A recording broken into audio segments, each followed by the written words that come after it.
Welcome to episode 869, Judy Faulkner, 10 Lessons. This is an outline of episode 869, lesson 1 to lesson 5. This is lesson 6 to lesson 10. Lesson 1, she is the second richest self-made woman billionaire in Wisconsin and in the United States. Not out of disrespect, when we think of Wisconsin, most of us think of cows and cheese, not high-tech like Epic Systems. Age 77, with a net worth of $5.5 billion. Strange enough, Judy Faulkner is only the second richest woman self-made billionaire in Wisconsin. And the honor goes to Diane Hendricks, who owns ABC Supply, a roofing and hardware company. Lesson 2, Professor Warner Slack, the father of medical informatics, came up with the idea of a clinical database.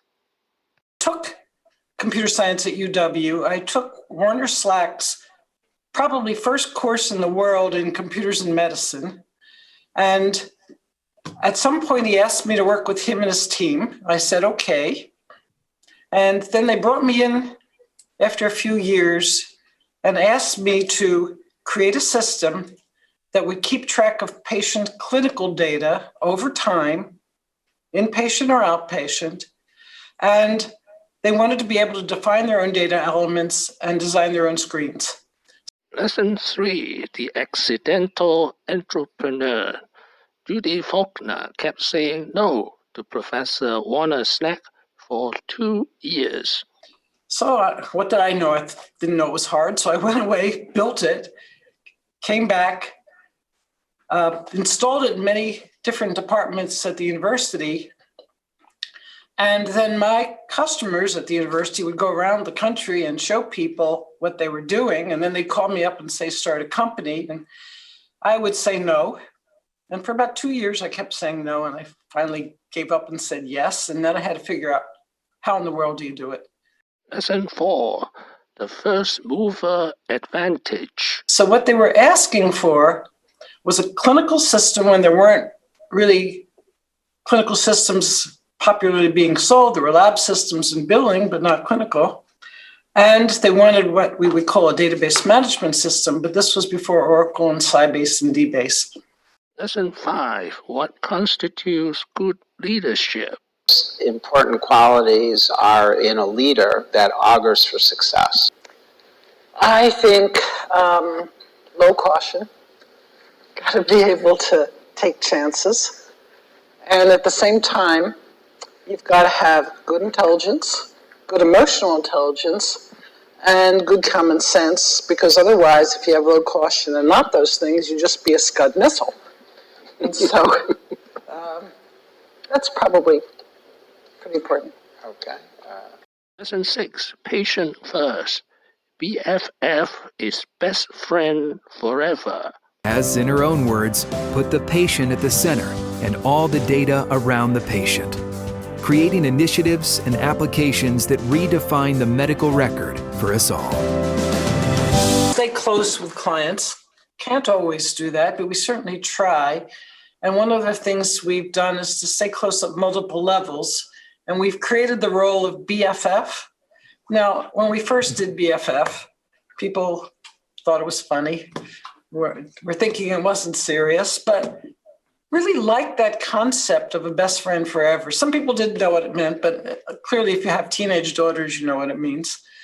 And so the BFF's role is to do exactly what that name says. Try to figure out, what is your customer doing that is great, that is really something that's worth everybody else knowing, and how do you let the rest of the world know what your customer is doing?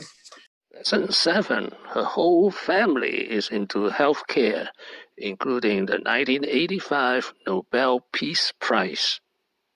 Her father is a pharmacist.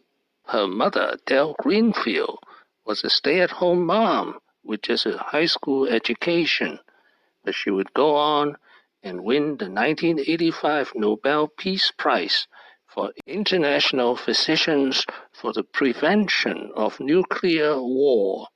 Her husband, Gordon Faulkner, is a practicing pediatrician, so her whole family is involved with health care. Lesson 8. 3 advantages of starting a high-tech firm in Midwest. Well, the Midwest is a great place to be. It's friendly, it's down to earth, there's a strong work ethic. You've got cold winters and warm summers. And I think one thing that's really nice is our campus is on over 1,000 acres. So there's a lot of rural area around here, so we can build buildings as we need them. Lesson 9. The unique culture of Epic Systems. Judy has created a unique corporate culture at Epic that supports its employees' innovation and creativity. The company is privately held and employee-owned. 1/3 of its operating expenses are devoted to research and development. Lesson 10. No advertisement. This is a very unorthodox way of doing business in the healthcare world, and many rely on marketing. I've never heard of Epic. I know. Yes, it's behind the scenes. We haven't advertised, we haven't put out press releases, and I don't know if that was a good thing to do or not. Thank you for watching. Please subscribe and leave your questions and comments below. Wishing everyone peace and prosperity.